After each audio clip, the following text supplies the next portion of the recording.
Prepárate porque el video de hoy traerá reflexiones que pueden transformar tu vida. Y si necesitas una oración, deja tu petición en los comentarios. Nuestra comunidad está aquí para orar por ti. Suscríbete, dale me gusta y activa la campanita. Ahora vamos a sumergirnos en la palabra de Dios. Hoy abordaremos un tema fascinante e importante: ángeles y demonios y el mundo espiritual aquí en la tierra. La Biblia nos revela que hay una batalla espiritual a nuestro alrededor, y es esencial entender cómo actúan estas fuerzas espirituales y cómo podemos enfrentarlas. Exploremos la jerarquía de los ángeles y los demonios, el papel de Michael, el arcángel, y la distinción entre Gabriel y otros ángeles. También comprendamos la caída de Satanás y el desempeño de los demonios como principados y poderes. Además, hablemos de puntos de vista espirituales, el peligro del espíritu de la adivinación, la influencia de la nueva era y la importancia de la jerarquía de ángeles y demonios. La Biblia nos enseña que existe una jerarquía entre los ángeles y entre los demonios. Esta jerarquía está compuesta por diferentes clases y niveles de autoridad, como principados, poderes y arcángeles. En Efesios, capítulo 6, versículo 12, leemos: «Porque no tenemos que luchar contra la carne y la sangre, sino más bien contra los principados, contra los poderes, contra los príncipes de la oscuridad de este siglo, contra los anfitriones espirituales de la maldad en nosotros, lugares celestiales». Los ángeles son seres espirituales, creados por Dios para servirlo y adorarlo y proteger y ministrar a los humanos. La jerarquía angelical está compuesta de diferentes órdenes, como serafín, querubines, tronos, dominaciones, principados, poderes, arcángeles y ángeles. Cada una de estas órdenes tiene funciones y niveles específicos de autoridad. Las serafinas se mencionan en Isaías capítulo 6, versículos 1-3, donde se describen como seres que adoran a Dios continuamente. Los querubines se mencionan en el capítulo 10 de Ezequiel, donde se describen como seres poderosos que mantienen la santidad de Dios. Los arcángeles, como Miguel y Gabriel, tienen papeles importantes en la batalla espiritual y la comunicación de los mensajes de Dios. Por otro lado, los demonios son ángeles caídos que se rebelaron contra Dios junto con Satanás. También tienen una jerarquía y diferentes niveles de autoridad. En Colosenses, el capítulo 2 del versículo 15, leemos: «Y despojando los principales y poderes, los expuso públicamente y triunfó en sí mismo». Los demonios actúan como principados y poderes, influyendo en naciones, áreas específicas e individuos. La jerarquía de los demonios está organizada para maximizar su influencia y control sobre el mundo. Trabajan para engañar, destruir y alejar a las personas de Dios. En 2 Corintios capítulo 11, versículo 14, leemos: «Y no es maravilloso porque el propio Satanás se transfiere al ángel de la luz. Satanás y sus demonios son maestros del engaño y buscan constantemente formas de desviar a las personas del camino de Dios». Para enfrentar estas fuerzas espirituales, es esencial que estemos firmes en la fe y que estemos equipados con la armadura de Dios. En Efesios, capítulo 6, versículos 13-17, Pablo nos instruye a usar toda la armadura de Dios, que incluye el cinturón de la verdad, la armadura de la justicia, los zapatos de la preparación del Evangelio de la paz, el escudo de la fe, el casco de salvación y la espada del Espíritu, que es la palabra de Dios. Ahora que entendemos la jerarquía de los ángeles y los demonios, exploraremos el papel de Miguel, el arcángel, en la lucha por Israel. No olvides dejar tu comentario sobre lo que has aprendido hasta ahora. Ya conocías la jerarquía de los ángeles y los demonios. Comparte tus reflejos. Miguel, el arcángel. Miguel es uno de los arcángeles más importantes mencionados en la Biblia. A menudo se lo describe como el general de los ejércitos celestiales y un defensor del pueblo de Dios. En el capítulo 10 de Daniel, los versículos 13 y 21, leemos sobre la intervención de Michael en una batalla espiritual. Pero el príncipe del reino de Persia me resistió a mí durante 21 días, y contemplé Michael, uno de los primeros príncipes, llegó a ayudar. Yo me quedé allí con los reyes de Persia. Pero te declararé lo que está escrito en la escritura de la verdad. Miguel se describe como un príncipe y un defensor de Israel. Él juega un papel crucial en la protección del pueblo de Dios y en la lucha contra las fuerzas del mal.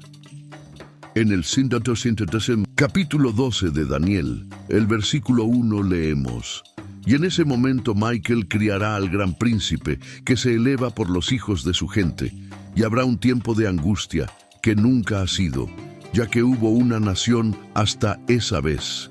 En el Nuevo Testamento, Miguel se menciona nuevamente en el versículo 9 del capítulo 1 de Judas, donde disputa con Satanás por el cuerpo de Moisés.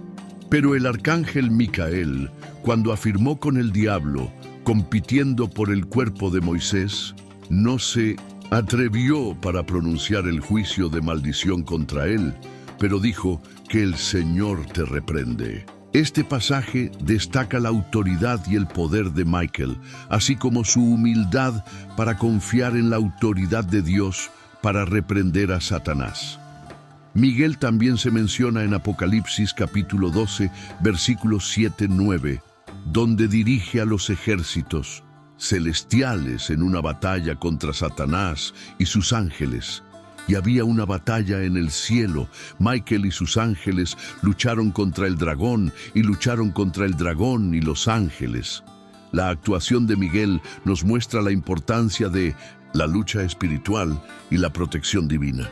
Es un ejemplo de fidelidad y coraje en la batalla contra las fuerzas del mal. Como cristianos, podemos inspirarnos en la dedicación y la fuerza de Miguel para enfrentar batallas espirituales en nuestras propias vidas. Ahora que entendemos el papel de Miguel, el arcángel, en la lucha por Israel, exploraremos la distinción entre Gabriel, un ángel mensajero, y Miguel, un arcángel. No olvides dejar tu comentario sobre lo que has aprendido hasta ahora. ¿Ya sabías la importancia de Michael en la Biblia? Comparte tus reflejos. Gabriel y otros ángeles. Gabriel es otro ángel importante mencionado en la Biblia, conocido por su papel de mensajero de Dios. A diferencia de Miguel, que es un arcángel y general de los ejércitos celestiales, a menudo se envía a Gabriel a entregar mensajes divinos a personas específicas. En el capítulo 1 de Lucas, el versículo 19, Gabriel se presenta a Zacarías y, respondiendo al ángel, le dijo que soy Gabriel, que mira ante Dios, y fue enviado a hablar y darte estos felices nuevos. Gabriel se menciona varias veces en la Biblia, desempeñando papeles cruciales en la comunicación de los mensajes de Dios. En el capítulo 8 de Daniel, versículos 16-17, Gabriel es enviado para explicar una visión a Daniel. Y escuché la voz de un hombre entre las orillas del Ulai que él gritó y dijo: Gabriel, implica su visión. Se acercó a donde estaba. Gabriel también es conocido por anunciar el nacimiento de Jesús a María. En el capítulo 1 de Lucas, los versículos 26-28, leemos: Y en el 6º mes fue el ángel Gabriel enviado por Dios a una ciudad de Galilea llamada Nazaret, a una virgen diseñada con un hombre cuyo nombre era José, desde la casa de David. La distinción entre Gabriel y Miguel es clara en sus roles y funciones. Mientras Miguel es un arcángel y líder de ejércitos celestiales, Gabriel es un ángel mensajero, enviado para comunicar los mensajes de Dios a individuos específicos. Ambos juegan papeles importantes en el trabajo de Dios, pero sus funciones y responsabilidades son diferentes. Además de Gabriel y Miguel, la Biblia menciona a otros ángeles que sirven a Dios y al ministro a los seres humanos. En el capítulo 1 de Hebreos, el versículo 14, leemos: ¿Son todos los espíritus ministros enviados para servir a los que heredarán la salvación? Los ángeles son seres espirituales que sirven a Dios y ayudan a los seres humanos, protegiéndolos y guiándolos. El rendimiento de Gabriel y otros ángeles nos recuerda la importancia de la comunicación divina y la protección espiritual. Dios envía a sus ángeles para ministrarnos y guiarnos en nuestras vidas. Debemos ser conscientes de los mensajes de Dios y buscar su orientación en todas las cosas. Ahora que entendemos la distinción entre Gabriel, un ángel mensajero, y Miguel, un arcángel, exploraremos la caída de Satanás y un tercio de los ángeles y el mantenimiento de la jerarquía después de la caída. No olvides dejar tu comentario sobre lo que has aprendido hasta ahora. ¿Ya conocías el papel de Gabriel? En la Biblia, comparte tus reflejos. Satanás y su caída. La caída de Satanás es uno de los eventos más importantes en la historia espiritual, que marca la rebelión contra Dios y el origen del mal en el mundo. La Biblia nos dice que Satanás, originalmente conocida como Lucifer, fue creada como un ángel de alta posición, pero se rebeló contra Dios debido a su orgullo y deseo de ser igual a Dios. En Isaías capítulo 14, los versículos 12-15, leemos sobre la caída de Lucifer. Como has caído del cielo, oh morning. Estar, hija del alba, ¿cómo fuiste arrojado por tierra que debilitó a las naciones? Y tú, dicho en tu corazón, subiré al cielo, por encima de las estrellas de Dios, exaltaré mi trono, y en la colina de la congregación me acomodaré desde la banda en el norte. La rebelión de Satanás no estaba sola, se las arregló para convencer a un tercio de los ángeles de unirse a él en su revuelta contra Dios. En Apocalipsis capítulo 12, versículos 7-9, leemos sobre la batalla en el cielo y la caída de Satanás y sus ángeles. Y hubo batalla en el cielo. Michael y sus ángeles lucharon contra el dragón, y luchando contra el dragón y sus ángeles, pero no prevalecieron, ni su lugar se encontró en los cielos. Después de la caída, Satanás y sus ángeles caídos, ahora conocidos como demonios, mantuvieron una jerarquía similar a la del cielo. Continúan ejerciendo influencia y poder, pero ahora trabajan en contra de los propósitos de Dios, buscando engañar, destruir y alejar a las personas de Dios. La caída de Satanás y sus ángeles nos enseña sobre la gravedad del orgullo y la rebelión contra Dios. En 1 Timothy, capítulo 3, versículo 6, Paul advierte sobre el peligro del orgullo, usando la caída de Satanás como ejemplo. No nófito, para que la enseñanza no caiga en la condena del diablo. El orgullo fue la causa de la caída de Satanás, y es un pecado que debemos evitar en nuestras propias vidas. Además, la caída de Satanás nos recuerda la realidad de la batalla espiritual que enfrentamos. En Efesios capítulo 6, versículo 12, leemos: Porque no tenemos que luchar contra la carne y la sangre, sino más bien contra los principados, contra los poderes, contra los príncipes de la oscuridad de este siglo, contra los anfitriones espirituales de la maldad en nosotros lugares celestiales. Debemos estar preparados y equipados con la armadura de Dios para enfrentar las fuerzas del mal. Ahora que entendemos la caída de Satanás y un tercio de los ángeles y el mantenimiento de la jerarquía después de la caída, exploraremos la posición original de Satanás como un querubín ungido y su rebelión. No olvides dejar tu comentario sobre lo que has aprendido hasta ahora. ¿Ya conociste la historia de la caída de Satanás? Comparte tus reflejos. Lucifer, el querubín ungido. Lucifer, antes de su caída, tenía una posición exaltada en el cielo como querubín ungido.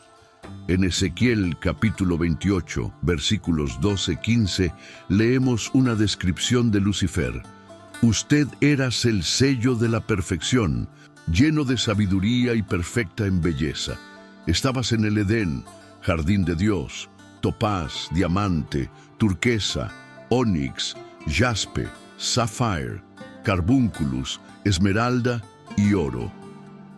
Lucifer tenía una posición de gran honor y responsabilidad, siendo descrita como perfecta en sabiduría y belleza. Estaba en Edén, el jardín de Dios, y tenía acceso al santo monte de Dios.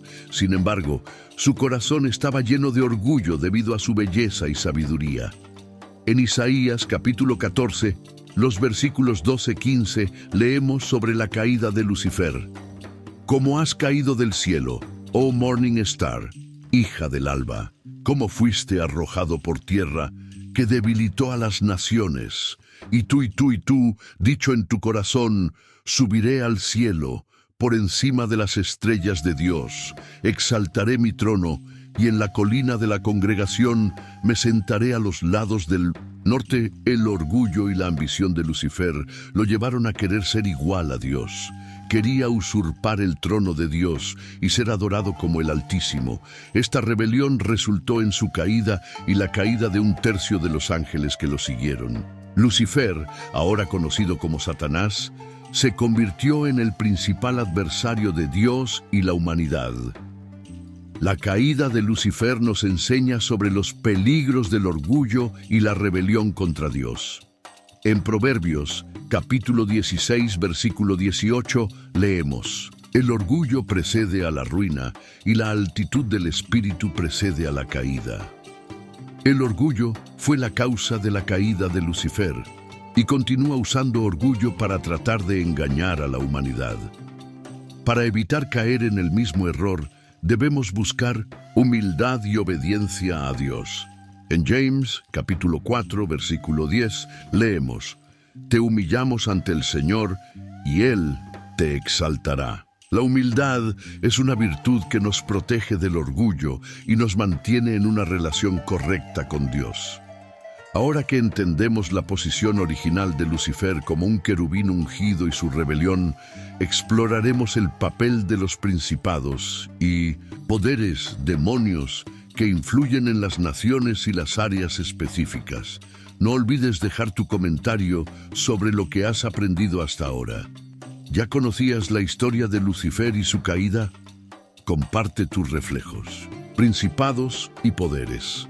Los principados y poderes son categorías de demonios que influyen en naciones, regiones y áreas específicas. La Biblia menciona estas fuerzas espirituales en varios pasajes, destacando su papel en la batalla espiritual que ocurre a nuestro alrededor. En Efesios, capítulo 6, versículo 12, Pablo escribe: porque no tenemos que luchar contra la carne y la sangre, sino contra los principados, contra los poderes, contra los príncipes de la oscuridad de este siglo, contra los anfitriones espirituales de la maldad en lugares celestiales. Estos demonios tienen autoridad sobre diferentes áreas y son responsables de difundir el mal y la corrupción.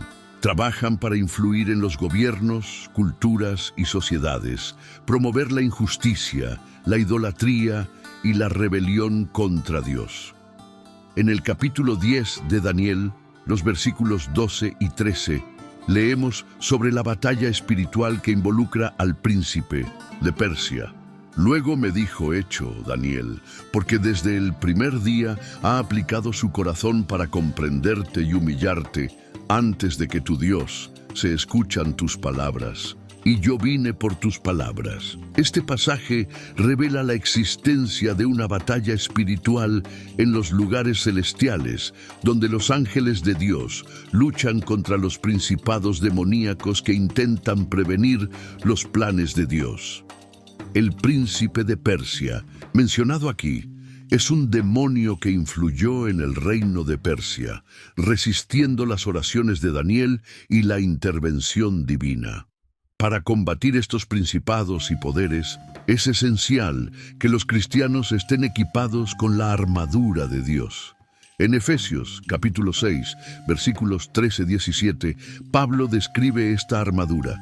Por lo tanto, toma toda la armadura de Dios para que puedas resistirte en el mal día y después de haber hecho todo, para ser firmes. Lomos con la verdad y usar la cortez de justicia. Cada pieza de la armadura de Dios es crucial para nuestra protección y efectividad en la batalla espiritual. La verdad, la justicia, la fe, la salvación y la palabra de Dios son nuestras armas contra las fuerzas de la oscuridad. Además, la oración es una herramienta poderosa para combatir los principados y poderes. En Efesios, capítulo 6, el versículo 18, Pablo nos insta: oren en todo momento con toda oración y súplica en el Espíritu y observando con toda la perseverancia y súplica para todos los santos. Ahora que entendemos el papel de los principados y poderes, exploraremos las visiones espirituales y la importancia de la fe para percibir el mundo espiritual. No olvides dejar tu comentario sobre lo que has aprendido hasta ahora. ¿Alguna vez has tenido alguna experiencia con la batalla espiritual? Comparte tus reflejos. Vistas espirituales. Las visiones espirituales son experimentos en los que los individuos tienen percepciones del mundo espiritual, viendo ángeles, demonios u otras realidades espirituales.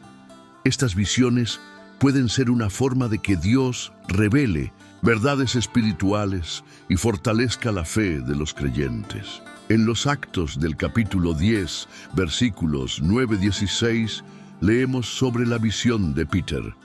Al día siguiente se dirigen a su camino y al estar cerca de la ciudad, Peter subió a la terraza para rezar casi el viernes y teniendo hambre quería coma.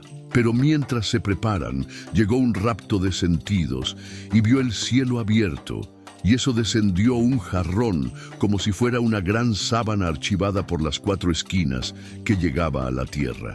Esta visión de Pedro era una revelación divina que preparó el camino para la inclusión de los gentiles en la iglesia. Dios usa visiones para comunicar su voluntad y dirección. Y estas experiencias pueden tener un profundo impacto en la vida de los creyentes. Sin embargo, es importante discernir puntos de vista espirituales y asegurarse de que estén alineados con la palabra de Dios. En 1 Juan capítulo 4, versículo 1, leemos: Amado, no crea todos los espíritus, sino que demuestren si los espíritus son de Dios, ya que muchos falsos profetas se han criado en el mundo. Debemos probar las visiones y las revelaciones para asegurarnos de que vengan de Dios y no fuentes engañosas. La fe juega un papel crucial en la percepción del mundo espiritual. En el capítulo 11 hebreo, el versículo 1, leemos: Ahora la fe es la base firme de las cosas que se esperan y la prueba de las cosas que no se ven. La fe nos permite percibir y comprender las realidades espirituales que no son visibles para los ojos naturales. Además, la oración y la comunión con Dios son esenciales para cultivar una sensibilidad al mundo espiritual. En 2 Kings, capítulo 6, versículos 15-17, leemos sobre la visión del siervo de Eliseo. Y el siervo del hombre de Dios se levantó muy temprano y salió. Y he aquí, un ejército había rodeado la ciudad con caballos y los autos. Este pasaje nos muestra que hay una realidad espiritual a nuestro alrededor y que Dios puede abrir nuestros ojos para ver su protección e intervención. La oración y la comunión con Dios nos ayudan a desarrollar esta percepción espiritual y confianza en su presencia y poder. Ahora que entendemos las visiones espirituales y la importancia de la fe para percibir el mundo espiritual, explotemos el peligro del espíritu de adivinación y el engaño espiritual. No olvides dejar tu comentario sobre lo que has aprendido hasta ahora. ¿Alguna vez has tenido alguna visión espiritual? Comparte tus reflejos. Espíritu de adivinación. El espíritu de adivinación es uno de los muchos errores espirituales que pueden desviar a los creyentes de la verdad de Dios. La Biblia nos advierte sobre los peligros de adivinar y otras prácticas ocultas.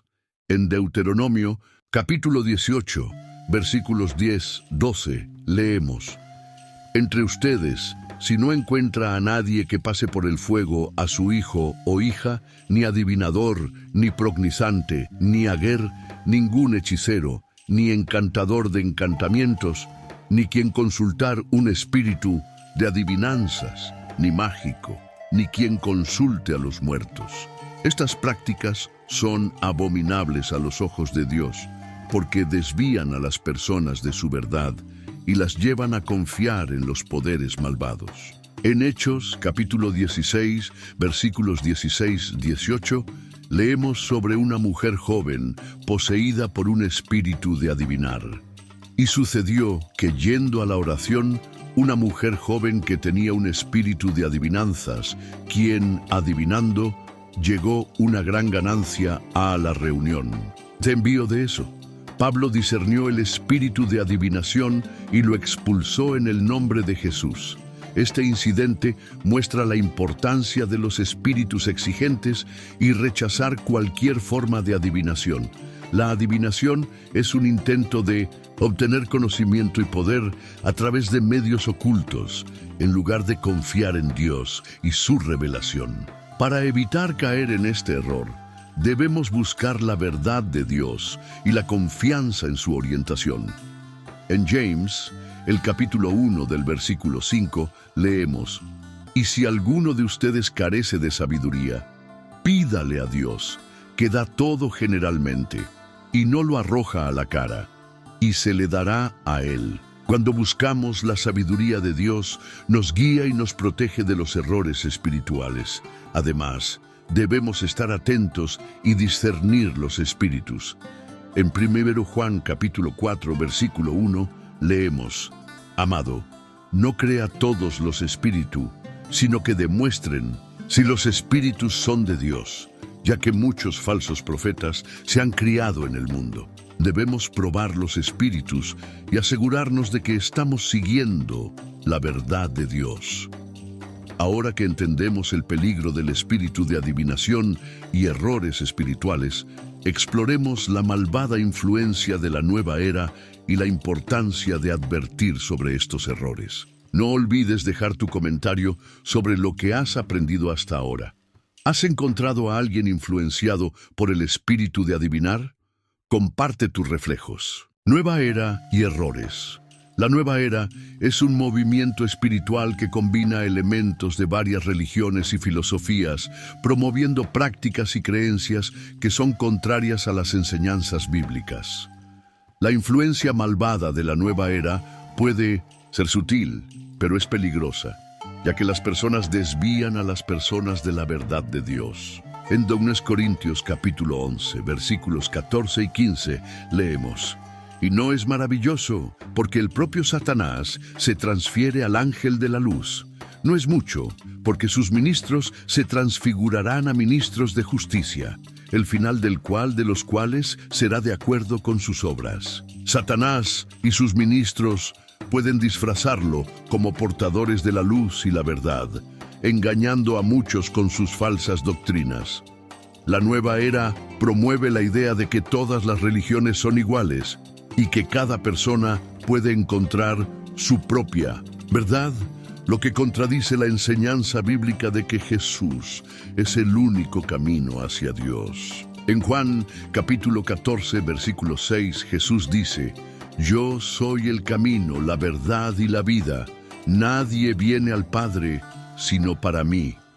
Las prácticas de la nueva era, como la meditación trascendental, la astrología, la reencarnación y la canalización de espíritus, son formas de engaño espiritual que aleja a las personas de la verdad de Dios. En Colosenses, capítulo 2 del versículo 8, Pablo nos advierte: tenga cuidado de que nadie se presa de usted a través de filosofías y vanas sutilezas, según la tradición de los hombres, según los rudimentos del mundo y no de acuerdo con Cristo.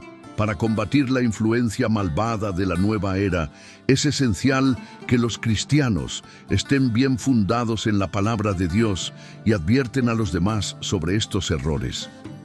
En 1 Peter, capítulo 5, versículo 8, leemos: habilidades sobrias. Mira, para el diablo tu adversario camina en derretido, bulliciosa como un león, buscando a los que pueden tragar. Debemos estar atentos y preparados para discernir y rechazar las falsas doctrinas. Además, debemos compartir la verdad del Evangelio con aquellos que están atrapados en las mentiras de la nueva era. Tiempo, repugnantes, reprendimientos, reprender exos, con todo el anhelo y la doctrina. Debemos proclamar la verdad de Cristo y ayudar a las personas a encontrar la verdadera libertad en Jesús. Ahora que entendemos la influencia malvada de la nueva era y la importancia de la advertencia sobre estos errores, exploremos la necesidad de una experiencia personal e individual con Dios y el papel de la Iglesia para centrarse en la adoración y el testimonio. No olvides dejar tu comentario sobre lo que has aprendido hasta ahora. ¿Alguna vez has encontrado a alguien influenciado por la nueva era? Comparte tus reflejos. Fe individual y testimonio. La fe y el testimonio individuales son fundamentales para una vida cristiana auténtica y transformadora. Cada persona debe tener una experiencia personal e individual con Dios, que va más allá de las prácticas religiosas y la participación en la iglesia. En el capítulo 2 de Filipenses, el versículo 12, Pablo nos instruye: entonces, por lo tanto, de la mía, pero siempre he obedecido, no solo en mi presencia, sino mucho más en mi ausencia.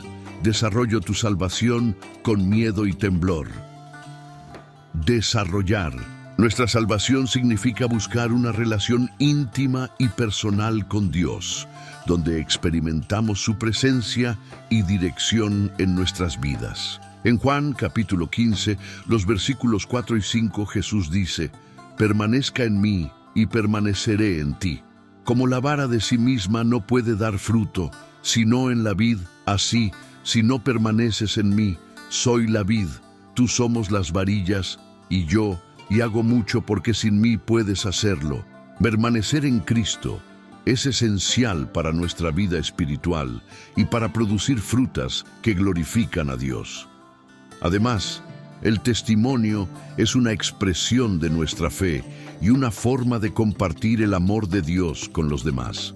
En Matthew, capítulo 5, versículos 14 y 16, Jesús dice: eres la luz del mundo. No se puede ocultar una ciudad construida sobre una colina.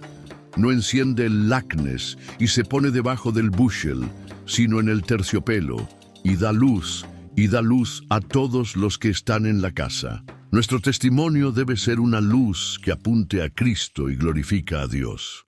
La Iglesia tiene un papel crucial en el apoyo y el fortalecimiento de la fe individual de los creyentes. En Hebreos capítulo 10, los versículos 24 y 25, leemos: y nos consideramos unos a otros para alentarnos a amar y buenas obras, no dejar nuestra congregación, como es la costumbre de algunos, más bien advertirnos. ¿Cómo ves eso, acercándose ese día? La comunión con otros creyentes nos ayuda a crecer en la fe y mantener el enfoque en la adoración y el testimonio. La iglesia es un lugar donde nos alentan, desafían y equipan para vivir una vida cristiana auténtica y transformadora. Ahora que entendemos la importancia de la fe y el testimonio individual, concluiremos nuestro estudio de ángeles y demonios y el mundo espiritual aquí en la tierra. No olvides dejar tu comentario sobre lo que has aprendido hasta ahora. ¿Alguna vez has tenido una experiencia personal e individual con Dios? Comparte tus reflejos. Hemos llegado al final de nuestro estudio de ángeles y demonios y el mundo espiritual aquí en la tierra. Exploramos la jerarquía de los ángeles y los demonios, el papel de Michael y Gabriel, la caída de Satanás, la influencia de principados y poderes, visiones espirituales, el peligro del espíritu de adivinar, la influencia malvada de la nueva era y la importancia de fe individual y testimonio. Espero que este video haya sido esclarecedor y edificante para ti. Debemos tratar de vivir de acuerdo con las enseñanzas de Cristo y permitir que su gracia y amor transformen nuestras vidas. La batalla espiritual es real, pero podemos confiar en la protección y la orientación de Dios. Si este video lo ayudó, asegúrese de disfrutar, compartir y suscribirse al canal para obtener más contenido sobre historias bíblicas y crecimiento espiritual.